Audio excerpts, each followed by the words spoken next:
নমস্কার দর্শক বন্ধু, তৃপ্তির রান্নাঘরে আপনাদের সকলকে স্বাগত জানাই। আশা করি সকলে ভালো আছেন, আমিও ভালো আছি।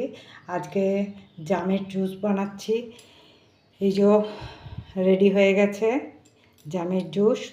তো জামের জুসটা বানাবার জন্য চলুন সঙ্গে থাকুন। আর আগে বলি, যারা এখনও বন্ধু হতে পারেননি তারা তাড়াতাড়ি আমার চ্যানেলটাকে সাবস্ক্রাইব করে দিন। আর আমার ফেসবুক পেজ আছে, ফেসবুক পেজেও আপনারা ফলো করবেন।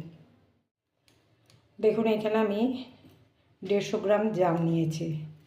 আমি এই 150 গ্রাম জাম নিয়ে আমি জামের জুসও বলতে পারেন বা জামের শরবতও বলতে পারেন, তো সেটা বানাবো। ফার্স্টে আমি জামটা একটা বাটিতে ঢেলে দিলাম। তারপরে এটা ভালো করে জল দিয়ে আমি ভালো করে আগে ধুয়ে নেব।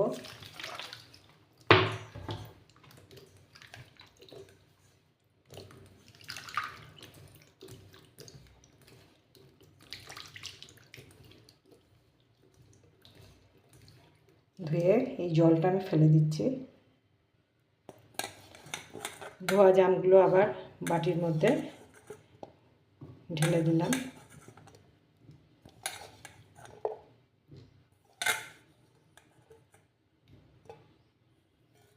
এরপরে এই বাটিতেই আমি জল বসাচ্ছি। দেখুন, আমি বাটিতে ছোট গ্লাসের মাঝারি গ্লাসে 2 গ্লাস জল দিয়েছি। জলটা টকবক করে যখন ফুটবে আমি জামটা ফেলে দেবো। দেখুন, জলটা ফুটতে শুরু করেছে। এই সময় আমি জামগুলো দিয়ে দিচ্ছি।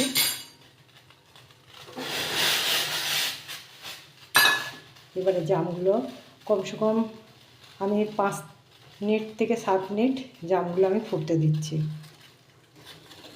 দেখুন, জামগুলো যেই ফুটতে শুরু করেছে, জামগুলো সব ফাটতে শুরু হয়েছে।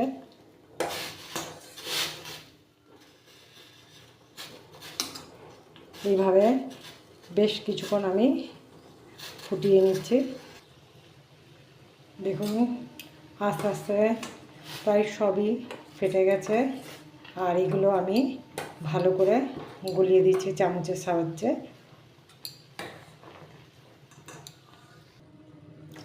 দেখুন, এরপর আমি যেহেতু আমি 2 গ্লাস শরবত বানাবো, সেই জন্য আমি 2 গ্লাসের মতো নিয়ে আন্দাজে চিনি দিয়ে দিলাম।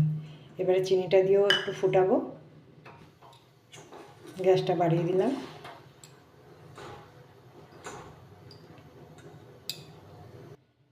দেখুন, আমি নামিয়ে দিয়েছি। নামিয়ে এবারে ঠান্ডা হতে দিচ্ছি। দেখুন, আমার মোটামুটি ঠান্ডা হয়ে গেছে। আমি এবারে ছাঁকনিতে ছেঁকে নিচ্ছি।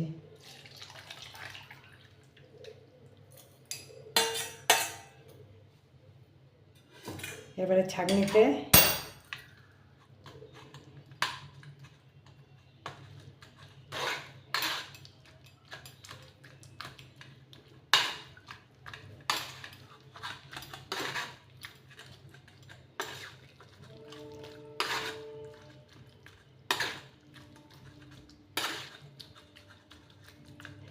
বীজগুলো বের করে নিচ্ছি। দেখুন, মোটামুটি সব আমি নিয়ে নিয়েছি। দেখুন, এটার মধ্যে এবারে চিনি তো আমি দিয়েছিলাম, আর এটার মধ্যে এবারে দিচ্ছি আমি বিট নুন দিলাম, আর দিচ্ছি একটু ভাজা মশলার মানে চাট মশলা।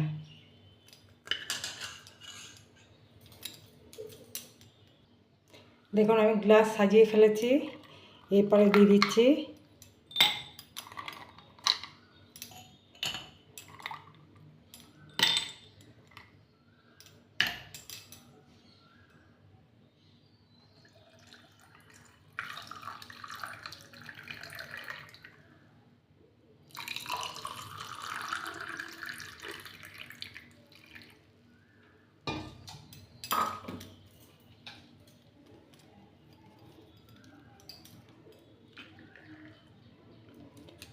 আশা করি আপনাদের ভালো লাগলে অবশ্যই একটা লাইক করবেন, শেয়ার করবেন, অবশ্যই সাবস্ক্রাইব করতে ভুলবেন না। আর জামের জুস বা জামের শরবত যেটাই বলুন।